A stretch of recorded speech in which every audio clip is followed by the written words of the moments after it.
नमस्कार. नवीन वर्षाच्या तुम्हा सर्वांना हार्दिक शुभेच्छा. नवीन वर्षाची सुरुवात ही गोड पदार्थानेच व्हायला हवी. तर आज आपण करणार आहोत बासुंदी. बासुंदीसाठी आपण एक टोप घेतला आहे. या टोपाच्या तळाला आपल्याला 2 चमचे पाणी घालायचे आहे. असं पाणी घातलं ना की मग दूध तळाला लागत नाही. नंतर त्यात दूध ओतायचं. हे दूध आपल्याला आटवायचं आहे आणि सुरुवातीला गॅस कमीच ठेवायचा आणि दूध पूर्णपणे तापू द्यायचं. जसं आपण नेहमी तापवतो तसं. एकदा दूध चांगलं तापलं की मग चमच्याने ढवळत राहायचं. त्यामुळे काय होतं, दुधावर साय जमा होत नाही. आता दूध मध्ये मध्ये ढवळत राहायचं, कारण साय पण जमा होत नाही आणि खाली दूध लागतही नाही. आता दूध तापलं की मग ढवळतानाच मध्ये मोठा गॅस करायचा आणि दूध वर आलं की गॅस कमी करायचा, कारण दूध उतू जाऊ शकतं. आणि असं दूध गॅसवर ठेवून कुठे दुसरं काम करायला जायचं नाही. दूध वर आलं की गॅस कमी करायचा, हे पहा, आणि सतत ढवळत राहायचं. बऱ्याच वेळा आपण बासुंदी करायची म्हटलं, आधीच बाजारातून खवा आणतो. खवा घातला की फक्त 10 मिनिटात मस्त बासुंदी तयार होते. पण नैवेद्याला विकतचा खवा न आणता घरात बनवावा लागतो. वेळ असल्यास एक दिवस आधीच खवा बनवून ठेवावा.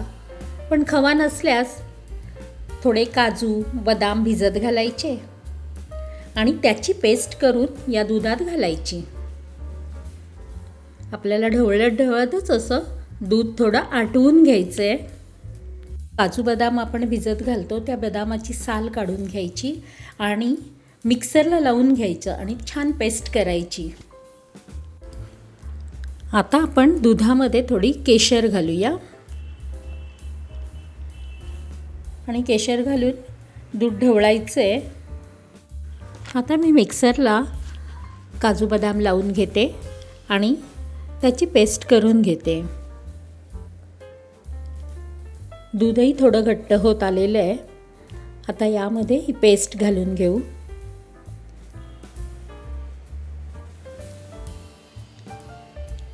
दूध आपल्याला थोडंसं घट्ट वाटतंय. आता आपण यामध्ये साखर घालायची आहे.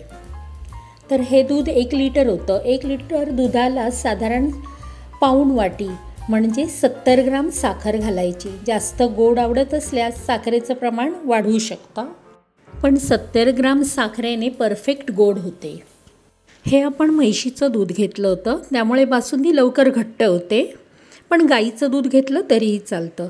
आता बासुंदी म्हटलं की जायफळची पूड ही हवीच, कारण बासुंदी तशी पचायला जड असते आणि जायफळमुळे बासुंदीचा फ्लेवरही छान येतो. आता यामध्ये अर्धा चमचा आपण वेलची पूड पण घालूया.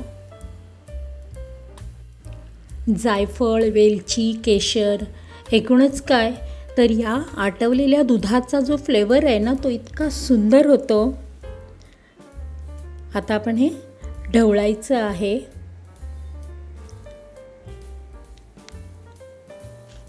आणि ही बासुंदी झाली ना की मग बाकीच्या जेवणाला सुरुवात करायची.